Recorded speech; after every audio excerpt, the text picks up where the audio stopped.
ಸನ್ಮಾನ್ಯ ಅಧ್ಯಕ್ಷರೇ, ನಮ್ಮ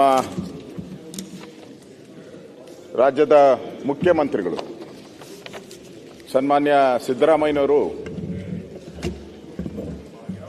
ಕರ್ನಾಟಕದ ಇತಿಹಾಸದಲ್ಲೇ ಒಂದು ದಾಖಲೆಯನ್ನ ನಿರ್ಮಾಣ ಮಾಡಿದ್ದಾರೆ. ಅಂದರೆ ರಾಜ್ಯದ ಜನತೆಗೆ ಅವರು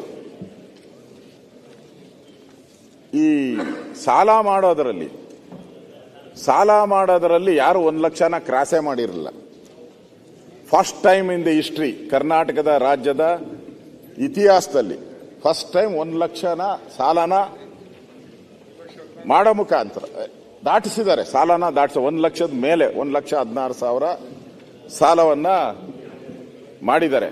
ಅದಕ್ಕೆ ನಾವು ಯಾಕಂದ್ರೆ ಸಾಲ ಹೊರೆ ಹೊರಿಸಿರೋದಕ್ಕೆ ಬಸ್ ದರ ಮಾಡಿದ್ಕೆ, ಬಸ್ ದರ ಜಾಸ್ತಿ ಮಾಡಿದ್ಕೆ ನಾವು ಎಲ್ಲರಿಗೂ ಹೂವು ಕೊಟ್ರಿ ಬಸ್ ಸ್ಟ್ಯಾಂಡ್ ಅಲ್ಲಿ. ಈಗ ಮುಖ್ಯಮಂತ್ರಿಗಳು 1 ಲಕ್ಷ ಸಾಲ ಮಾಡಿ 1,16,000 ಸಾಲ ಮಾಡಿ ಕೋಟಿ ಸಾಲ ಮಾಡಿ ಒಂದು ದಾಖಲೆಯನ್ನ ನಿರ್ಮಿಸಿದ್ದಾರೆ. ಅದಕ್ಕೆ ಅವರಿಗೆ ದಾಖಲೆಯ ವೀರ ಅಂತೇಳಿ ನಾವು ಒಂದು ಬಿರುದನ್ನ ಕೊಡಬೇಕಾಗ್ತೈತೆ. ಅಂದ್ರೆ ಇವತ್ತು ಸಾಲದ ನನ್ನ ಉದ್ದೇಶ ಟೀಕೆ ಮಾಡಬೇಕು ಅಂತಲ್ಲ, ನನ್ನ ಉದ್ದೇಶ ಏನು ಟೀಕೆ ಮಾಡಬೇಕು ಅಂತಲ್ಲ. ಆದರೆ ಸತ್ಯ ಹೇಳಲಿಲ್ಲ ಅಂದ್ರೆ ರಾಜ್ಯದ ಜನತೆಗೆ ಮೋಸ ಮಾಡ್ದಂಗೆ ಆಗ್ತೈತೆ. ಸತ್ಯ ಹೇಳಲೇಬೇಕು ನಾವು. ಯಾಕಂದ್ರೆ ಈ ಬಜೆಟ್ನಲ್ಲಿ ಯಾವುದೇ ರೀತಿಯಾದಂಥ ದೂರದೃಷ್ಟಿಯನ್ನ ನಾವು ನೋಡ್ತಾ ಇಲ್ಲ. ಈ ರಾಜ್ಯದ ಅಭಿವೃದ್ಧಿ ಆಗಬೇಕು, ಈ ರಾಜ್ಯದಲ್ಲಿ ಸಂಪನ್ಮೂಲ ಜಾಸ್ತಿ ಆಗಬೇಕು, ಆದಷ್ಟು ಜನಗಳಿಗೆ ಸೌಕರ್ಯ ಇರತಕ್ಕಂಥ ಅಭಿವೃದ್ಧಿ ಕಾರ್ಯಕ್ರಮಗಳನ್ನ ನಾವು ಮಾಡಬೇಕು. ಆ ರೀತಿಯಾದಂಥ ಯಾವುದೇ ಯೋಜನೆಗಳಿಲ್ಲ, ಎಲ್ಲ ತಾತ್ಕಾಲಿಕ. ಒಟ್ಟಾರೆ 2025-26ನೇ ಬಜೆಟ್ ಏನಿದೆ, ಈ ಬಜೆಟ್ ಅಭಿವೃದ್ಧಿ ಪೂರ್ವಕವಾಗಿ ಏನಿಲ್ಲ. ಅಭಿವೃದ್ಧಿ ಕಡೆ ಗಮನ ಹರಿಸಿದ ರೀತಿಯಲ್ಲಿ ಮುಖ್ಯಮಂತ್ರಿಗಳ ಈ ಬಜೆಟ್ ಅನ್ನು ಎಲ್ಲೂ ನಾವು ಕಾಣಕ್ಕೆ ಸಾಧ್ಯನೇ ಇಲ್ಲ. ಈ ಬಜೆಟ್ ಓಟ್ ಗಿಟ್ಟಿಸ್ಕೊಳಕ್ಕೆ ಎಷ್ಟು ಬೇಕೋ ಓಟ್ ಗಿಟ್ಟಿಸ್ಕೊಳ ಕಡೆ ದೃಷ್ಟಿ ಜಾಸ್ತಿ ಇದೆ ಹೊರತು ರಾಜ್ಯದ ಬೆಳವಣಿಗೆಯನ್ನ ಅಭಿವೃದ್ಧಿಯನ್ನ ಇಟ್ಕೊಳೋ ಕಡೆ ಅವ್ರ ದೃಷ್ಟಿ ಇಲ್ಲೇ ಇಲ್ಲ. ಕರ್ನಾಟಕದ ಮುಂದಿನ ಭವಿಷ್ಯ ಯಾವ ರೀತಿ ಇರಬೇಕು ಅನ್ನೋದು ಅವ್ರ ತಲೆಯಲ್ಲೇ ಬಂದಿಲ್ಲ. ಓಟ್ಗೋಸ್ಕರ ಮಾಡಿರೋಂಥ ಬಜೆಟ್ ಇದು. ಇದರಲ್ಲಿ ಬೇರೆ ಏನು ಕಾಣಲ್ಲ. ಇನ್ನೊಂದು, ಈ ಸರ್ಕಾರ ಸಾಲದ ಸುಳಿಯಲ್ಲಿ ನಮ್ಮನ್ನ ನೂಕಿದ್ದಾರೆ. ಇದು ಸಾಲದ ಸುಳಿಯಲ್ಲಿ ಈ ಸರ್ಕಾರ ನಮ್ಮನ್ನ ನೂಕಿದ್ದಾರೆ.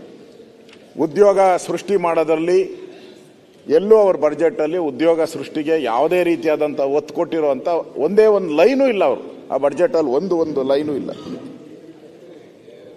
ಮತ್ತೆ ಬೆಳವಣಿಗೆ ಶೂನ್ಯ ಆಗಿದೆ. ಆರ್ಥಿಕ ಬೆಳವಣಿಗೆ ಶೂನ್ಯ, ಕೈಗಾರಿಕಾ ಬೆಳವಣಿಗೆ ಶೂನ್ಯ ಆಗಿದೆ.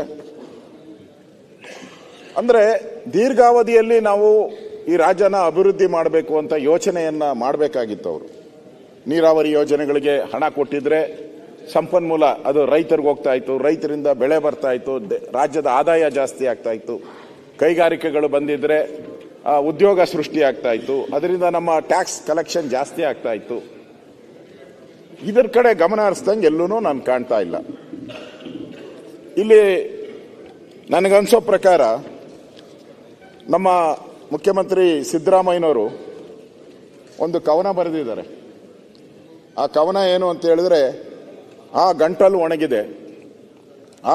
ಒಣಗಿದೆ ತಗೋ ಬಂಗಾರದ ಸರಪಳಿ, ಬದಲಾಗಿ ಒಂದು ಗುಟ್ಕು ನೀರು ಕೊಡು, ವಿಲ್ಸನ್ ಕಟೀಲ್ ಅಂತ ಹೇಳಿಬಿಟ್ಟು ಅವರು ಹೇಳಿದ್ದಾರೆ. ಆದರೆ ಇವಾಗ ಅವರು ನೀರು ಕೊಡು ಅಲ್ಲ, ವಿಷ ಕೊಡು ಅನ್ನೋ ಸ್ಥಿತಿಗೆ ರಾಜ್ಯದ ಜನ ಬಂದಿದ್ದಾರೆ. ಇವತ್ತು ಯೂನಿವರ್ಸಿಟಿಗಳಿಗೆ ಅನುದಾನ ಇಲ್ಲದೆ ಅಲ್ಲಿರುವಂತಹ ವಿದ್ಯಾರ್ಥಿಗಳು ವಿಷ ಕೊಡಿ ಅಂತ ಇದ್ದಾರೆ. ಅಂಗನವಾಡಿ ಕಾರ್ಯಕರ್ತರು ನಮ್ಗೆ ವಿಷ ಕೊಡಿ ಅಂತ ಹೇಳ್ತಾ ಇದ್ದಾರೆ. ಗೌರವಧನ ಕೊಡ್ತಾ ಇಲ್ಲ ಮೇಸ್ಟ್ರುಗಳಿಗೆ, ಯಾರು ಕಾಲೇಜು ಲೆಕ್ಚರರ್ಸ್, ಅತಿಥಿ ಉಪನ್ಯಾಸಕರಿಗೆ 6 ತಿಂಗಳಿಂದ ಸಂಬಳ ಕೊಟ್ಟಿಲ್ಲ, ವಿಷ ಕೊಡು ಅಂತ ಹೇಳ್ತಾ ಇದ್ದಾರೆ. 11,000 ಅಷ್ಟೇ. ಇನ್ನ ಒಬ್ಬರು MLA ಯಾರು ದಾವಣಗೆರೆನಾ ನನ್ಗೆ ಗೊತ್ತಿಲ್ಲ, ದಾವಣಗೆರೆ MLAನಾ ಚನ್ನಗಿರಿ ಇರ್ಬೇಕು. ಅವರು ನೀ ಅಭಿವೃದ್ಧಿಗೆ ಹಣ ಕೊಡ್ಲಿಲ್ಲ ಅಂದ್ರೆ ನನಗೆ ವಿಷ ಕೊಟ್ಬಿಡು ಅಂತ ಅವರು ಪೇಪರಲ್ಲಿ ಕೊಟ್ಟಿದ್ದಾರೆ. ನಮ್ಮ ರಾಜ್ಯಕ್ಕಾಗಿ ಇನ್ನು ಮುಂದೆ ಹೋಗಿ ನದಿಗೆ ಆರ್ಬಿಡ್ತೀನಿ ಅಂತ ಏನೋ ಹೇಳಿದ್ದಾರೆ. ವಿಧಾನಸೌಧಕ್ಕೆ ಹೋಗಿ ನೇತಾಕೊಂಬೇಕಾ ಅಂತ ಹೇಳಿದ್ದಾರೆ. ಅವ್ರು ನೋಡಿದ್ರೆ ಕವನ ಬರೆದಿದ್ದಾರೆ, ಒಂದು ತೊಟ್ಟು ನೀರು, ಒಂದು ಬೊಗಸೆ ನೀರು, ವಿಷ. ಇಲ್ಲಿ ಯಾರು ಇಲ್ಲ.